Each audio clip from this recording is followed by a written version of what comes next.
Time to make some appetizers today. Deviled eggs, but not just any deviled egg. These are BLT deviled eggs. Look at that. Let's make them right now.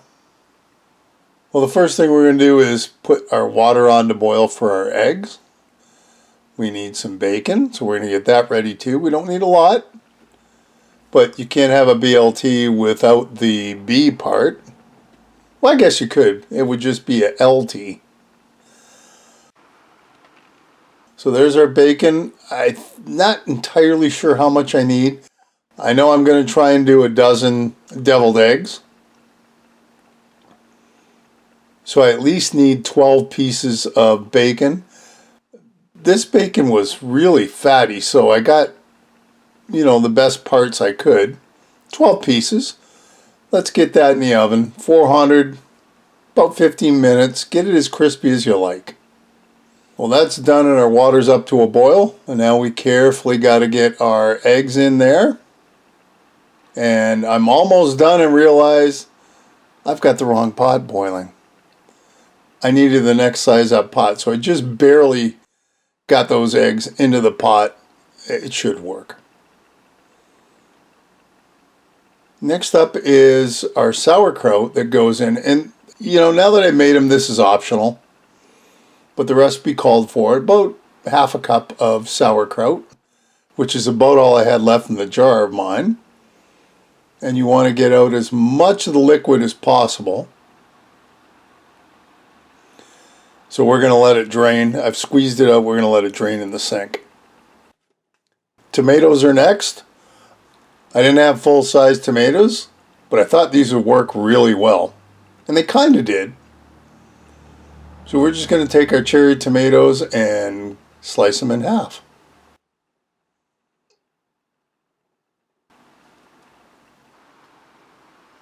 Next up is our lettuce, and that's romaine lettuce.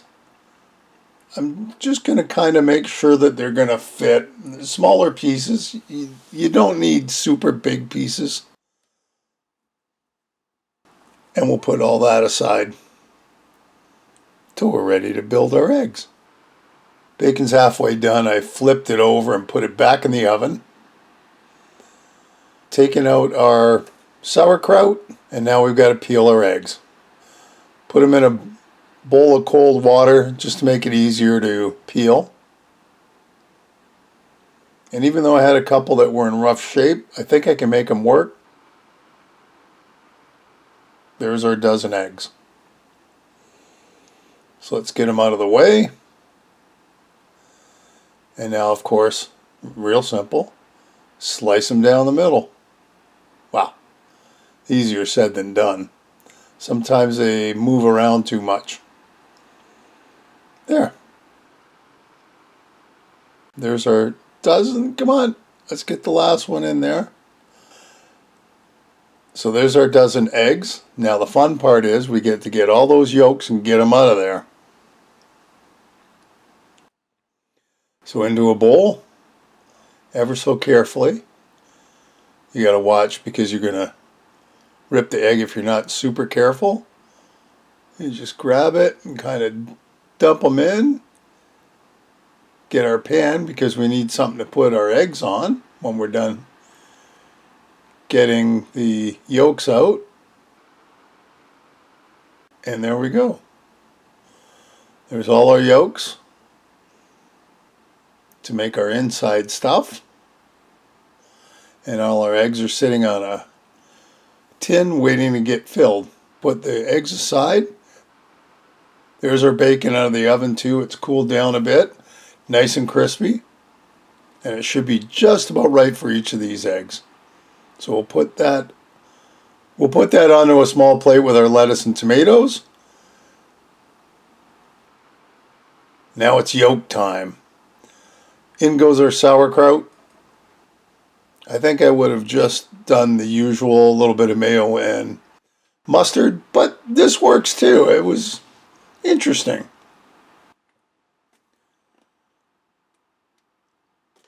Just a little bit of mayo, quarter-ish, third-ish. I was at the end of my bottle, and I love squeeze bottles. but at the end they just don't come out. I wish the design was a little better.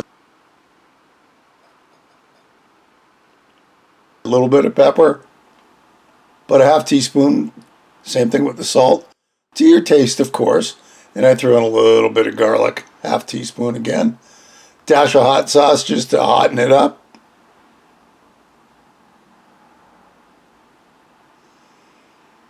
And now we mix. Mix, mix, mix, mix, mix, mix. Look at that, it looks really nice. Yummy, it's all nice and combined. Now we fill.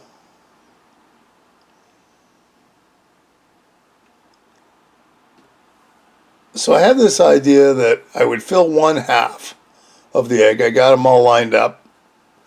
And then, so just like that, they don't have to be overflowing, but you want them somewhat even. So I figured if I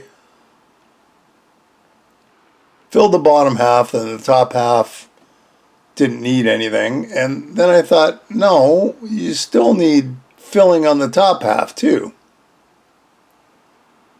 So eventually I got to the point where it's like, let's just fill them all. And so I did. And I still had some left over, which I almost always do when I'm doing deviled eggs. Well, next up, now I got to build these. So I'm going to put the lettuce on the bottom, a piece of bacon. Oh, I put the tomato on, then I realized I need a piece of bacon first, then the tomato, and then we ever so carefully flip the second piece, the top piece, on top. And that's not going to stay like that. So here comes a toothpick. There. 1 down and 11 to go. That one seemed to work too easy. We'll slide her out of the way and do another one. Same thing. Lettuce, bacon, tomato, and a top. And right now I'm realizing that, you know, they don't really build well with a round tomato. So to do it again, I would probably either use flat tomatoes or, better yet, put the tomato under the lettuce upside down. So the round part's down, not up. I think it'd fit together a whole lot better. Might not look as cool, but I think it would work better. Well, there's our 12 BLTs. Now we're going to sprinkle a little bit of sesame on the top, and that of course is optional. And there you have it. There are our BLT Deviled Egg Sliders. Yum-y, that was fun. Hey, another great recipe. I hope you'll give it a try. Leave me a comment below, one way or the other. Listen, if you haven't subscribed, hit the subscribe button and hit the bell, because that'll tell you the next time I upload a video. Feel free to share this and any of my other videos. And thanks for stopping by and watching. We'll see you next time. Bye-bye.